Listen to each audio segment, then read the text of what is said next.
அன்னைக்கு ஒரு நாள் கல்யாண வீட்டுக்கு போகும்போது பொண்ணு வீட்டுக்காரங்களாம் கையில் பண்ணு கொண்டு போனாங்களாம்.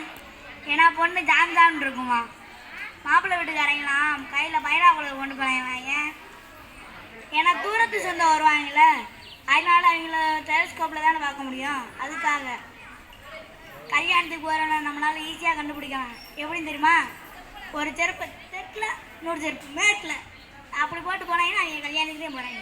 கல்யாணம் போயிடக்கூடாதுன்னு அப்படி போட்டு போகிறாங்க. இதுக்கப்புறம் ஒருத்தர் ஒரு சின்ன பையன் பஸ்ஸில் போகும்போது அங்கிட்ட இங்கிட்டு தப்பிக்கிட்டு இருந்தானா. அப்பா சொன்னார், நான் ஓங்கி அடித்தா மெட்ராஸ் போய் விழுந்துருவேன். கொஞ்சம் மெதுவாடிங்க, நான் அந்த திருச்சி வரையே போகணும். சின்ன பையனுக்குண்டா, நீ வேற ஏன்டா. அன்றைக்கி ஒரு நாள் என் ஃப்ரெண்டு ஜெய்கணேஷுக்கு கண்ணு மங்களா தெரியுது, எல்லாம் ரெண்டாக தெரியுதுண்டா. சரி வாடா, எனக்கு ஒரு பேர் போன டாக்டர் தெரியும், அவர்கிட்ட ஒன்று நான் கூப்பிட்டு போகிறேன் வாடான்னு கூப்பிட்டு போனான். அங்கே போய் பார்த்தா போர்டு மட்டும்தான் இருக்குது, போர்டில் பேரை காணா. என்னடா போர்டு இருக்குது, போர்டில் பேரை காணான்னு கேட்டால் நான் அப்பயே சொன்னேன்ல அவர் பேர் போன டாக்டருண்டு. சரி இப்போ எப்படி அவரை பார்க்குறது? அந்த எழுதிருக்கையில் மேலே போகும் வலிந்து டாக்டர்னாலே மேலே தானே. சரி வா, எப்படியும் அனுப்பலான்னு முடிவு பண்ணிட்டேன், வா போவான்ட்டு கூப்பிட்டு போனான். அங்கே போய் பார்த்தா டாக்டர் சோஃபாவில் உட்கார சொன்னார். டாக்டர் 2 சோஃபா இருக்குது, அதில் நான் எதில் உட்காரேன்? ஆரம்பமே வா பிடிச்சி உட்கார வைடா, இங்கிட்டு விழுந்துட போறியான். சரி டாக்டர், அவனை உட்கார வச்சுருக்கு, உங்களுக்கு ஆப்ரேஷன் பண்ணுன்றாரு. எவ்வளோ டாக்டர் ஃபீஸுன்னு கேட்டான். 5001. அது என்ன டாக்டர் மொய் மாதிரி 5001? 5000 ரூபா எனக்குடா, 1 ரூபா உன் நெத்தியில் வைக்க. அவ்வளோதான், அவன் மிரண்டியான். சரி ஆஸ்பத்திரியோட பெருமையாக கொஞ்சம் சொல்லுங்க. ஆஸ்பத்திரியில் எல்லா வசதியும் இருக்குது, சுடிதார் கூட இருக்குது. சரி என்ன எல்லாம் அவசரமாக பேசுகிற? சரி ஆப்ரேஷன் எவ்வளோ நேரத்தில் முடியும்? செத்த நேரத்தில் முடியாது, நான் செத்த நேரத்துலையா? இவங்க அப்படி இருக்காங்க. பல் டாக்டர்கிட்ட போனோம்னா அவங்க அதை விட தம்பி ஆகாடுங்க, தம்பி நல்லா ஆகாடுங்கப்பா. டாக்டர் எனக்கு சின்ன சந்தேகம், வாழ்க்கை வெளியே வந்து ஆப்ரேஷன் பண்ண போகிறீங்களா, உள்ளே போய் ஆப்ரேஷன் பண்ண போகிறீங்களா? சரி சரி, உங்களுக்கு இதுவரை நாய் கடிச்சிருக்கா? கடிச்சிருக்கு டாக்டர். எங்கே இருக்குல்ல? ஈரோடு பஸ் ஸ்டாண்டில். உடம்புல எங்கடா கடிச்சிருக்கு? நீ நாய் கடிச்ச இடத்த போய் டெட்டால் போட்டு கழுவு. சரி டாக்டர். ஈரோடு பஸ் ஸ்டாண்ட் கூட அங்கே ரொம்ப செலவாகும். உடம்புல எங்கே கடிச்சிருக்கா அங்கே கழுவுடா. ஈரோடு பஸ் ஸ்டாண்டை ஒன்றை யாரா கழுவ சொன்னா? சரி சரி டாக்டர், சரி டாக்டர். வேண்டிய ஐடியா கேட்கவே கூடாது, கேட்டோம்னா நம்ம சாவடிச்சு போடுவாங்க. ஒரு கோழி பண்ணக்காரன் ஒரு டாக்டர் வெளியில் போய் படிச்சுட்டு வந்திருக்காரு.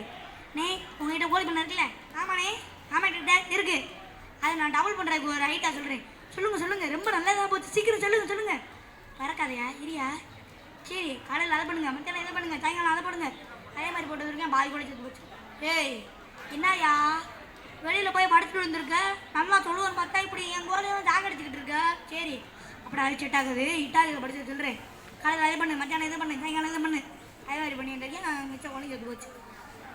என்கிட்ட இன்னும் ஐடியா இருக்குது, ஆனால் உங்கள்கிட்ட தான் கோழி இல்லை. சரி நான் போய் நீ அடுத்து கோழி பண்ணி தேடுறேன்.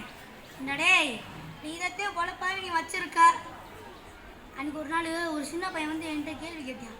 அண்ணே கப்பல் டீசலில் ஓடுதா பெட்ரோலில் ஓடுதா? தெரியலையேடா, பெட்ரோல் தான் நினைக்கிறேன். அது கடலில் போகுதுண்ணே. சரிடா, இப்போ நான் ஒரு கேள்வி கேட்குறேன். நம்ம இட்லி சாப்பிட என்ன வேணும்? இட்லி வேணும். சரி தோசை சுட என்ன வேணும்? துப்பாக்கி வேணும்டா. தோசை சுடணும்ல. சரி இன்னொரு நேம், அவன் வித்தியாசமாக கொலை பண்ணுறாங்க. இப்போ கொலை பண்ணுறது இல்லையா? ஒரு ஊரில் சங்கநரி புங்கநரின்னு இருந்துச்சான். அதில் புங்கநரி செத்து போச்சான். மிச்சம் என்ன இருக்குது? சங்கநரி. சங்கநரிடான்னு அப்படியே அவனை நடித்து சாகடிச்சு விட்டேன். சங்க நெரிச்சு எப்படிலாம் கொலை பண்ணுறாங்கன்னு பாருங்க. இன்னொரு சின்ன பையன் கேட்குறியான். அண்ணே நம்ம தங்க செயினை ஒர்க்கணும்னா தங்கம் வருது, வெள்ளை செயினை ஒர்க்குனா வெள்ளி வருது, நம்ம சைக்கிள் செயினை ஒர்க்கணும் நம்ம சைக்கிள் வருமானே? அது எப்படிடா வரும்? அப்போ தங்க செயினை ஒர்க்குனா மட்டும் எப்படி தங்கம் வருது? என்கிட்ட கேட்காடா, போய் வேறு எட்டாச்சும் கேள்றா, எனக்கு தெரியலடாண்டா. இவங்க எப்படி இருக்காங்க? இன்னொருத்த வரியா? அண்ணே டிவி நம்ம ரொம்ப நேரம் ஊற்றி பார்த்தா கல்யாணம் தனித்தனியாக வருதில்ல, அதே மாதிரி நம்ம தண்ணியை ரொம்ப நேரம் ஊற்றி பார்த்தா கல்யாணம் டிவியாக வருமா? எனக்கு தெரியலடா, போங்கடா. ஏன்டா என்னவே அப்படி சாகடிக்கிறீங்க?